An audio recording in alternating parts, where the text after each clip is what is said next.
that spreads in the latter day illuminates the darkness of the extreme evil of slander, and the mystic wind of the Juryo chapter of Kuon blows away the gate of the provisional teaching that the Buddha achieved supreme enlightenment for the first time in Gaya. Ah, how rare it is to encounter the Buddhist law. It's as rare as to see the blossom of Udumbara, or for a one-eyed turtle to find a floating sandalwood log with a hollow of just the right size to hold him. Nay, these cannot suffice to describe the difficulty of encountering the mystic law. We have fortunately been able to encounter this sutra, that's to say the Gohonzon, due to a deep karmic connection. Accordingly, I will here set forth some articles for the sake of later students of Buddhism. This is solely because I treasure the Daishonin's golden words regarding Kosen Rufu. Back page, last page. I have set forth these 26 articles for the sake of the eternal salvation and protection of humankind. Learned priests of later generations must not question these in the least. Those who violate even one of these articles cannot be called disciples of Nikko. To make this clear, I have formulated each of these precepts. Nikko. Good, thank you. So, going to that preface again, just to make sure we're clear, the mystic wind of the Juryo chapter, which is mentioned there in the very first paragraph, means, of course, Nam-myoho Renge-kyo.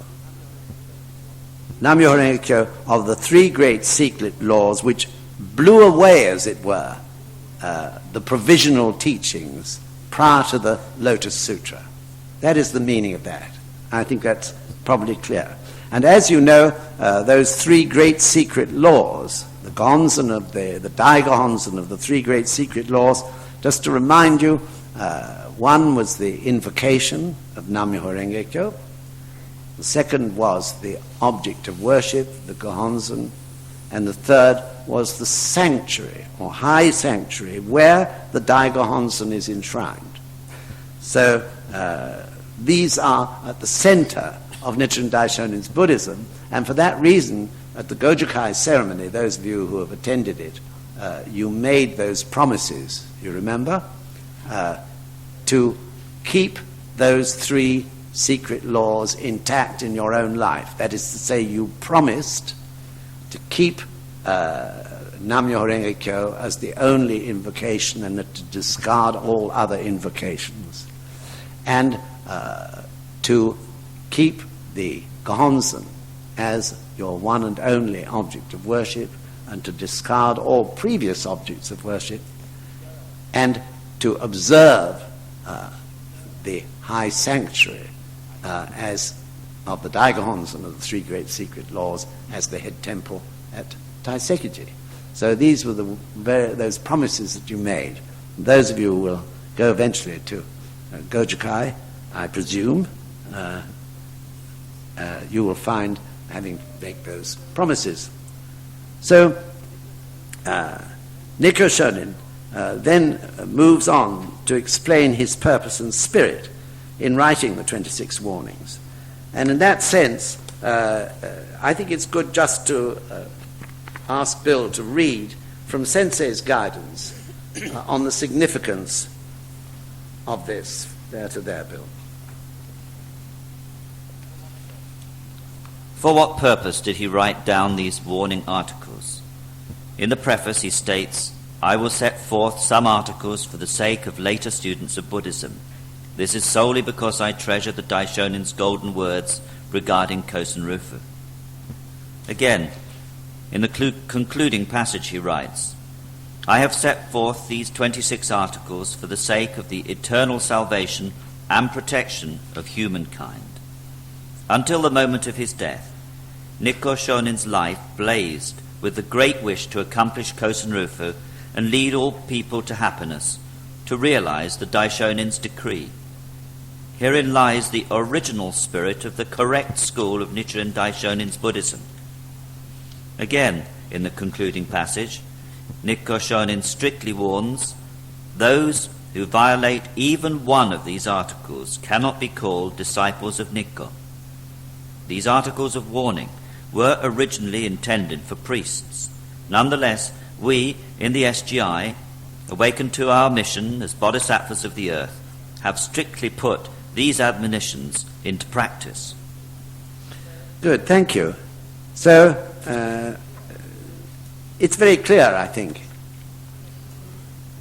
the pressures that had been upon Nikko, why he wrote these warnings, bearing in mind the problem of the 5 elder priests, and his feelings are made much more vivid, I think, because we've all had to struggle with the problem of priests ourselves. And of course it is important to remember in that respect that we are warned in so many places about priests and the problems they can create. So in the Buddha's, for instance, On the Buddha's Prophecy, if you turn up that Gosho in your volume 1, you'll find that it's all about the betrayal by priests.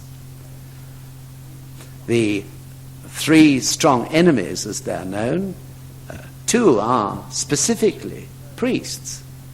The first one is could be a lay person who is very influential in society, though ignorant of Buddhism, and who attacks Buddhism.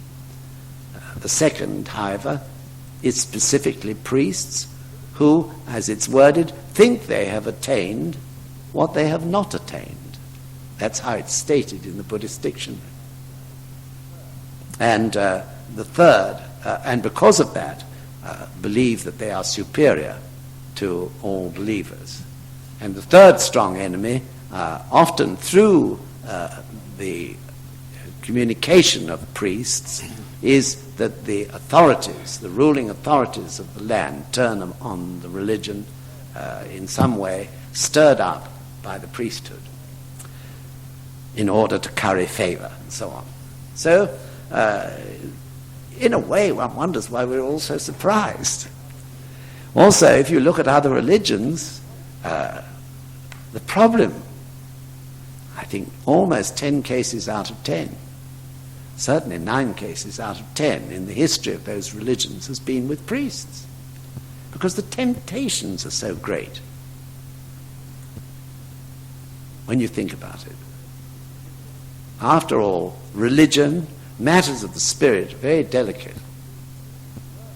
We see the worst angle of it, of course, in these cults, where someone uses religion in the most appalling way to obtain control over other human beings.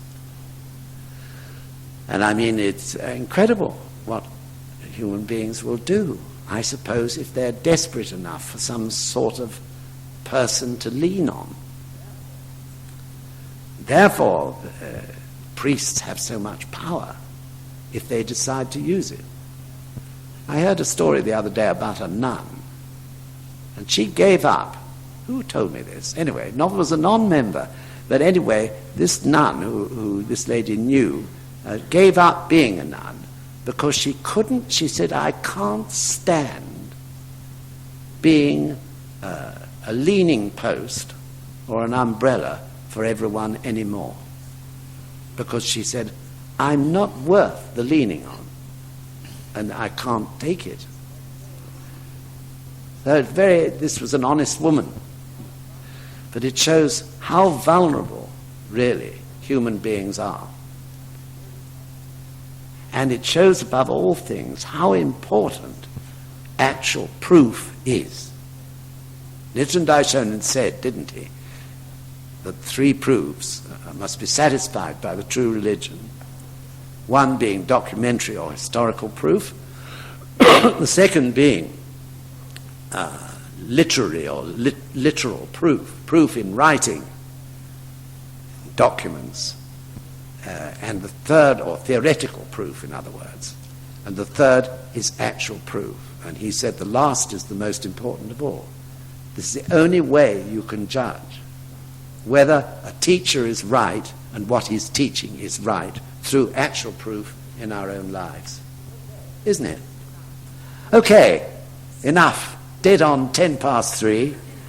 And I'm sure you're gasping for a cup of coffee or something. So we come back when, Sarah? Can you shout it through the thing? So we're back here at 20 to 4 and tea and coffee served upstairs in the galleries. All right. So we're verging on beginning to go through quite quickly the 26 warnings. Of course, some of them are very specifically for priests and are not totally applicable to us as lay people. That you'll discover in it's quite a common sense way as we go through them. Let me just remind you again, Sensei's remark, that herein lies the original spirit of the correct school of Nichiren Daishonin's Buddhism. And Nikko himself said, as Bill read to you, those who violate even one of these articles cannot be called disciples of Nikko. So even the standing and in terms of faith of Nikko Shonin has been slandered by High Priest Nikken, because he has maintained that of the three treasures of the Buddha, the law, and the priest, he and he only is the treasure of the priest today. Whereas it was always made clear and reinstated time and again by high priests of Nichiren Shoshu, most recently by the 66th high priest Nitatsu, that in the specific sense the treasure of the priest is only Nikko Shonin, the second high priest and successor to Nichiren Daishonin, who of course paved the way in which all other high priests in the future should conduct their role and function. So specifically, the meaning of the treasure of the priest is Nikko, the second high priest. In a general sense, the meaning of the treasure of the priest is all those priests and lay people who, with sincerity, set out to spread the teachings and work for the great cause of Kosen Rufu. They are, in the general sense, the treasure of the priest. So this definition was confirmed again, as I say, by the 66th high priest, and indeed, if you turn up the Buddhist dictionary, you will find that definition is confirmed in there. So in other words, you and I, all of us who work for Kosen Rufu, are part of the treasure of the priest. Why? Because, of course, without the person, the law would remain unknown and obscure. Therefore, in the Buddhist view, everyone who spreads the law is acting as one of the three treasures of Buddhism. Because without them, nothing would ever be achieved for the sake of the world or humanity. So I hope that's clear.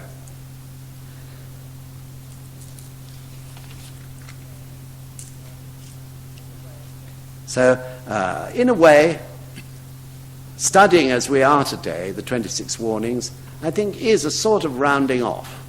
Bill was saying earlier, it feels that way. It's rounding off of an era, in a way, and the beginning of a new era. That there can be no doubt. How everything exactly works out, of course, only time will tell. But definitely it is the start of a new era.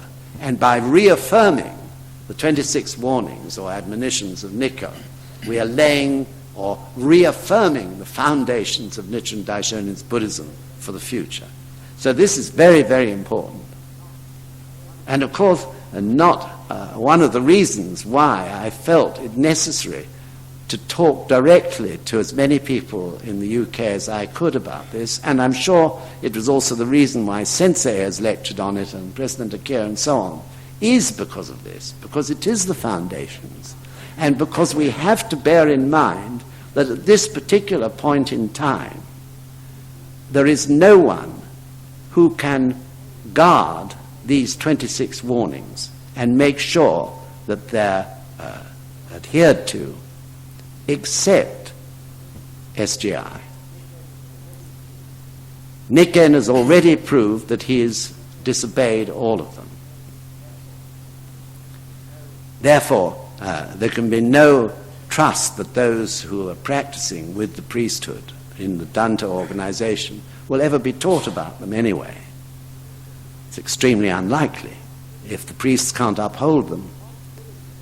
So the responsibility for making sure that these 26 warnings go forward into the future as the basis for the whole spirit of Kosen Rufu rests with no one else but the members of SGI. But of course, this is not surprising, because the members of the SGI are, if they're sincerely spreading the teachings, fulfilling the role of the bodhisattvas of the earth as described in the Lotus Sutra all those thousands of years ago. You remember Shakyamuni in his allegory of the treasure tower and the ceremony in the air put the question to his disciples, who is going to spread the teachings of the great pure law in the dreaded age of Mappa? And his disciples, of course, put up their hands immediately, but he said, no. These are the people who will spread the teachings of the age of Mappa. And at that point in time, out of the earth, as it were, from nowhere, appeared a whole host of ordinary-looking human beings. And Shakyamuni said, these are the people who will spread the great pure law in that dreaded age. And then he defined your qualities, your courage, determination, qualities of being able to lead others and so on. So this is why this is such an important juncture, when it is clear.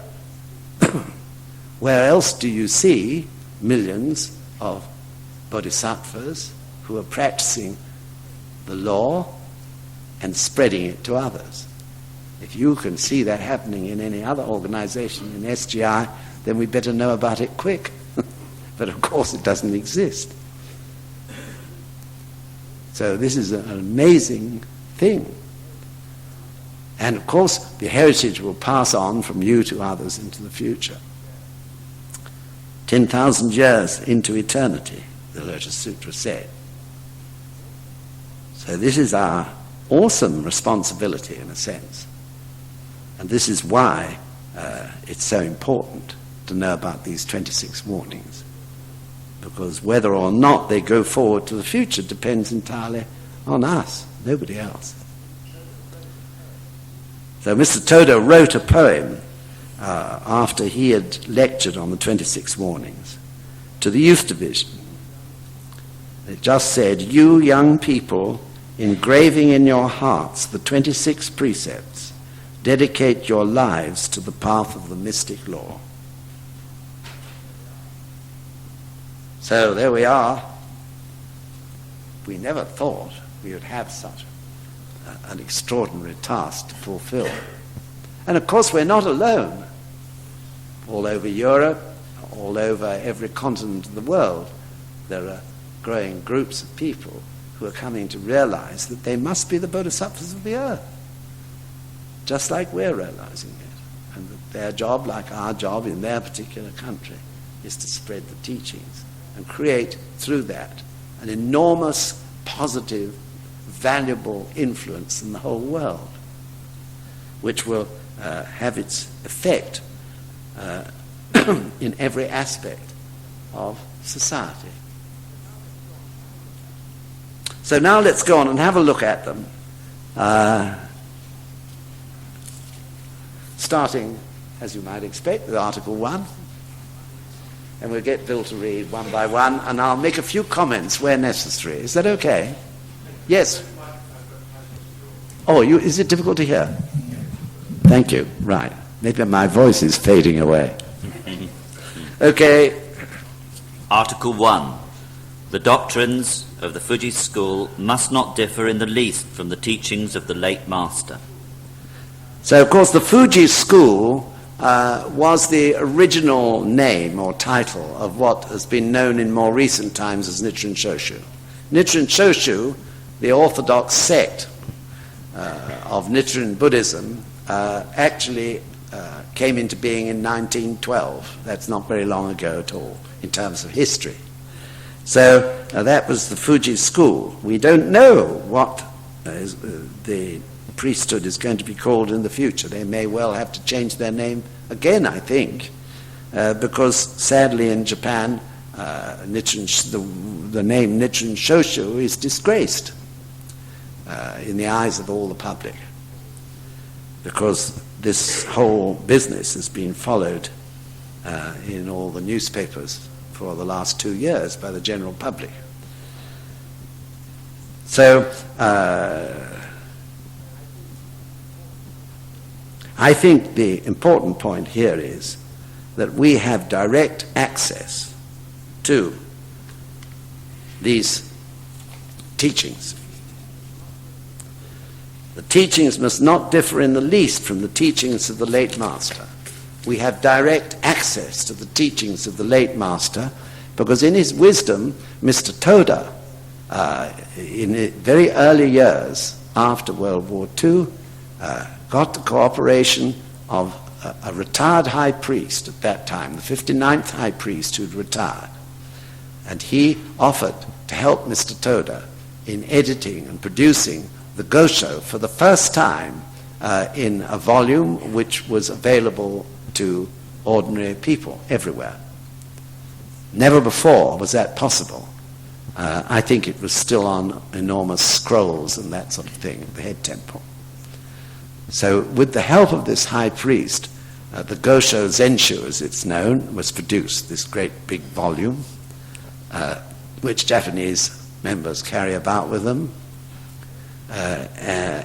because it contains all the Gosho, all the teachings in one volume. Incredible achievement. This was a vital achievement because before that the members could have been at the mercy of anyone.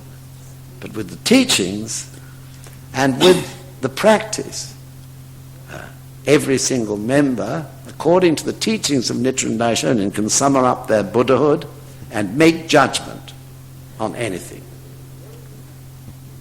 So this is a very crucial point.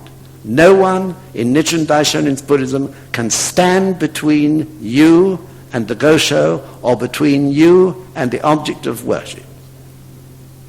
You have to defend that absolutely with the whole force of your life if in the future it's ever threatened, because it's fundamental to what Nichiren Daishonin taught. So probably there's no more serious words I've ever said to you than this, especially to those of you who are young. There's been a struggle this time, but there will be struggles again in the future. Inevitably, of course there will be. The whole business of Kosen Rufu is a battle against the negative force of life. So, of course, at times the negative force of life will try to hit out and hold up the process of the movement. But that is the key point. You have the object of devotion, you can chant Nam-myoho Renge Kyo. Nobody, even if they took your Gohonzon away from you, no one can take away from you the Buddhahood that is in your heart. Right? That's the point. So this is really fundamental. Everyone stands equal before the Gohonzon. And the teachings you have in your own hand. And you can chant the Daimoku for the wisdom to understand them. And of course, there will always be those who have, over the years, ahead of oneself, have mastered the meaning. But even then, everything you can put to the test of your daimoku. So this is a crucial point. Article 1 is absolutely so important. Yet, Nikken tried to make out that he is now the treasure of the priest, and that in this day and age it is his guidance which is actual, and Nichiren Daishonin's teachings are provisional, believe it or not. So anyway, this makes it very clear. Next one. Article 2. The doctrines of the 5 senior priests differ in every regard from the teachings of the late master. Well, this is confirming the fact that there are still in existence in Japan Nichiren sects which were founded by one or other of the 5 elder priests, and whose teachings, or the teachings of which, are slanderous. So they exist still in Japan, and you've all heard of other Nichiren sects, I'm sure. So this is confirming that the doctrines of those sects, because they were founded by the 5 senior priests, differ in every regard from the teachings of the late master. All right? So we can't go into all the differences now. But you want to take everything you hear from them with a pinch of salt, because if you go into it a little more deeply, you'll find they don't understand. Okay? Article 3. There will in the future appear persons who slander our school, saying that the Gosho are forged writings. You must not associate with such evil priests. Well, it's very interesting that the 5 elder priests stated that the Gosho were forged writings. This was one of the things they did after they had left Nikko. Because Nichiren Daishonin had written them in the ordinary characters of the common person, whereas all scholars in those days in Japan wrote in classical Chinese characters. So Nichiren Daishonin deliberately wrote in the ordinary characters of the people, because he was writing to the people, and he wanted them to understand. But it was unheard of those days in Japan.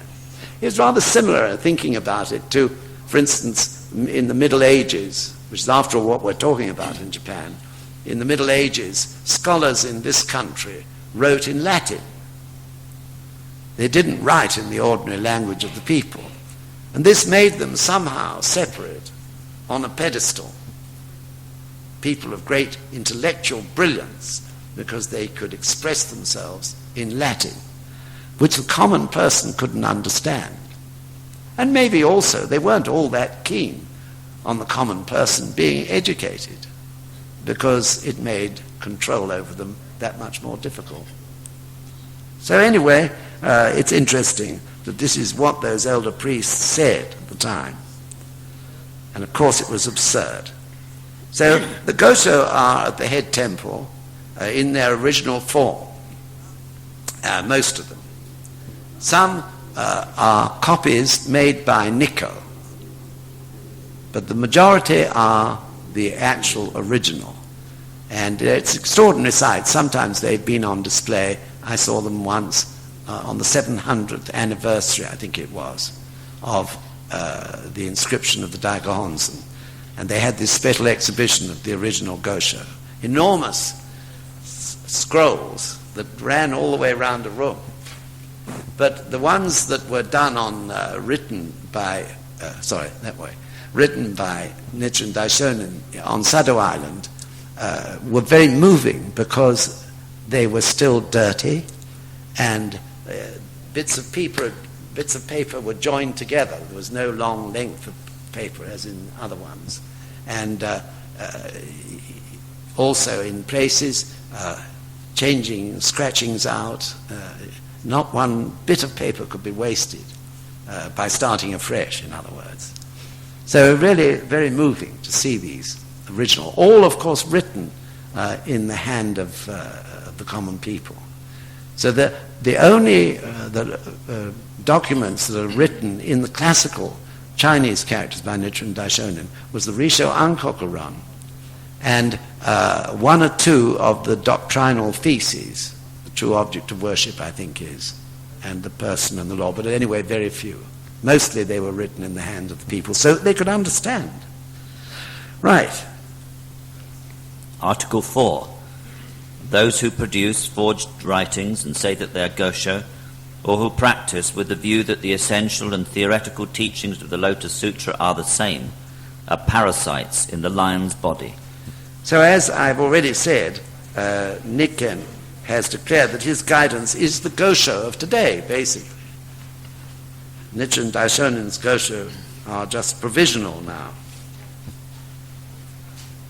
So, of course, the whole purpose of our study, or chapter study as we do, the whole purpose is to familiarize us, or help to familiarize us with the Gosho, and make sure that we're able to learn from it and deepen our faith throughout our time of practice.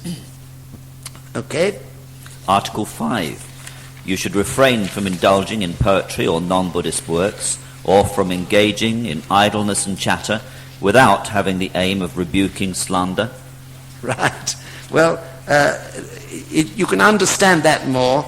I'll ask Bill to read a small passage from the Gosho, which also explains that. If you want to check it later, it's in the Major Writings, Volume 3, page 215.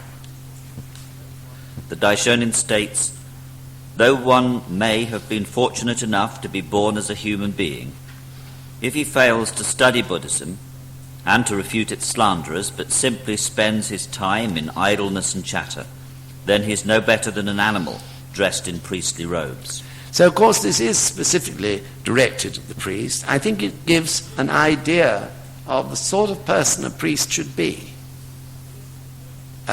Someone who is really devoting their lives to serving the Buddha. And such people, I have no doubt whatsoever, exist. People who have that desire in their hearts. And in the Gosho, you may have heard me quote it before, Nichiren Daishonin said about priests, they should be people of small desires who are content with what they have. That was the way he put it.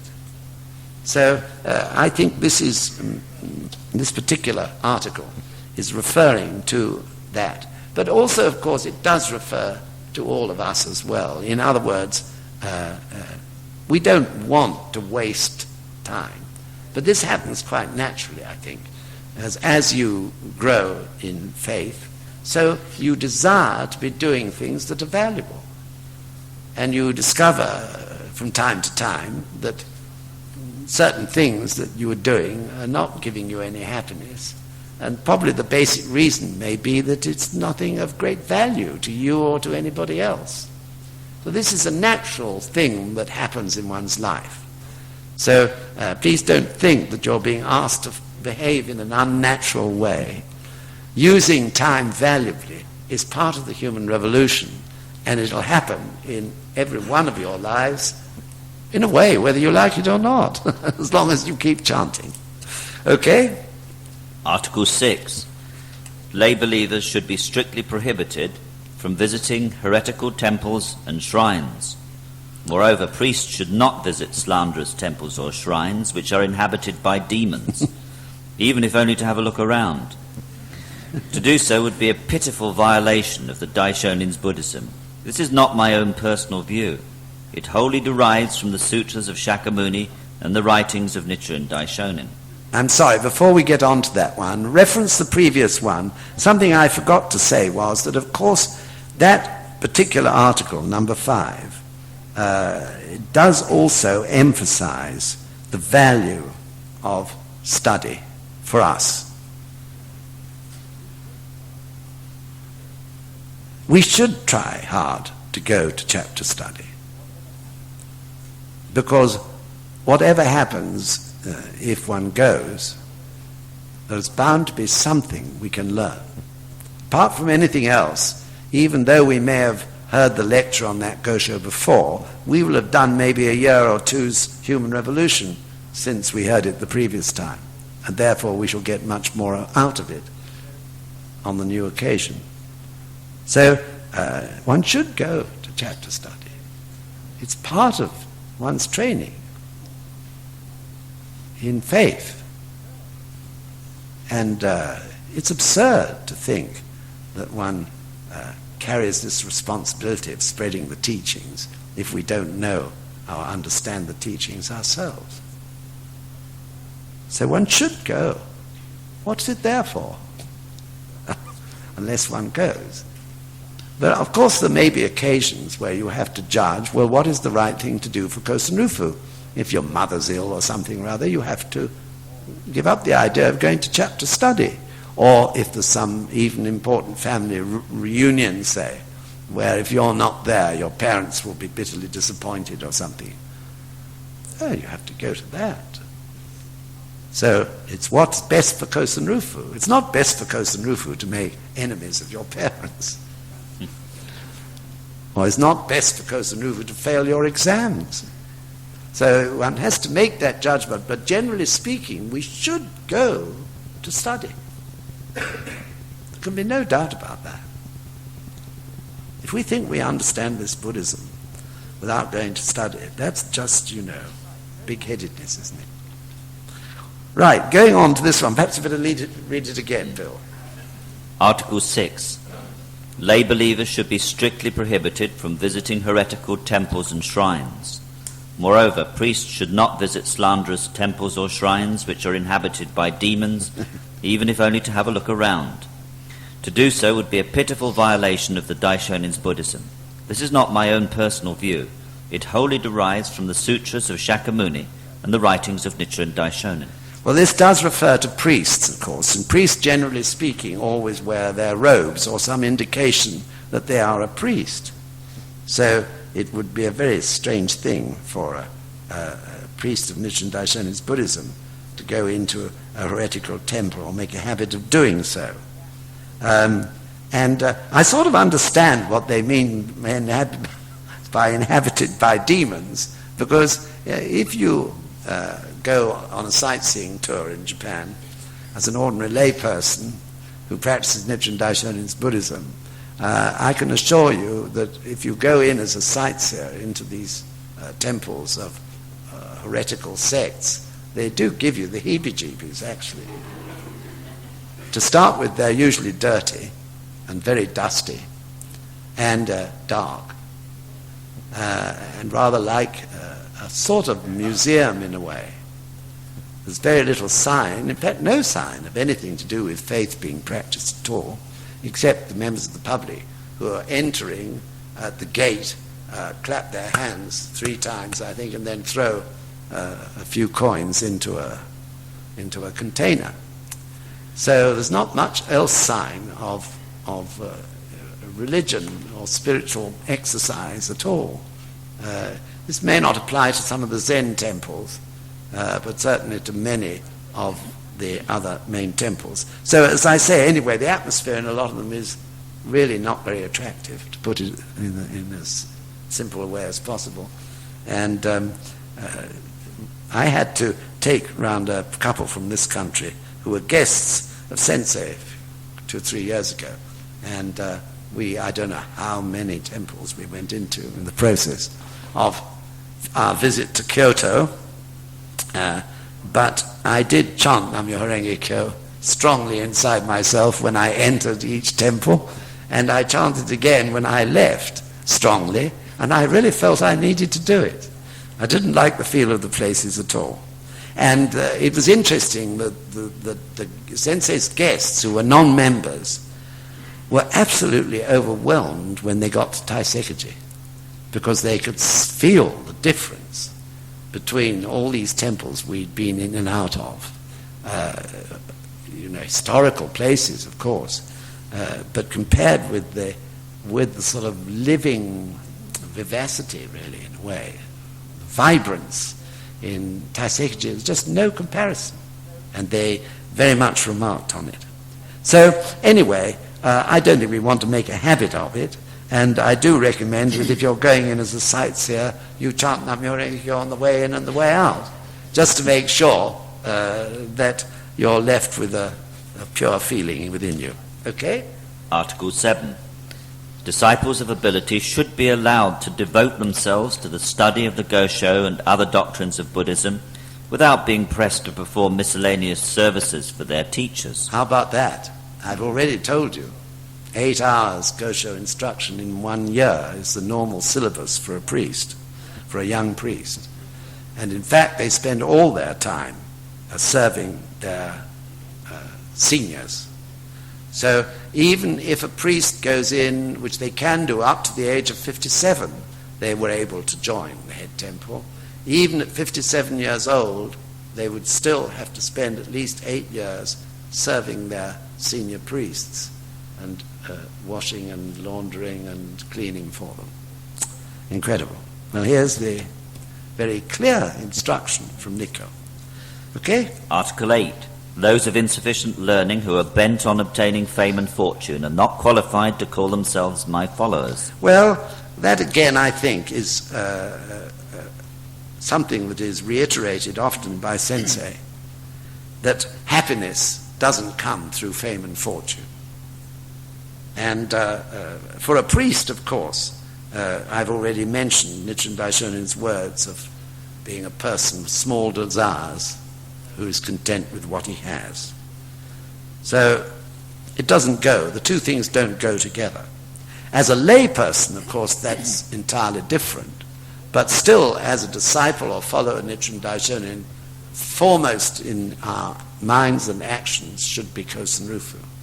So I believe one of the great examples of that I can think of as an illustration is Herbie Hancock, who is one of the most successful jazz musicians in the world, as you know, and he must have made enormous sums of money in his lifetime, but he never ever forgets Kosen Rufu.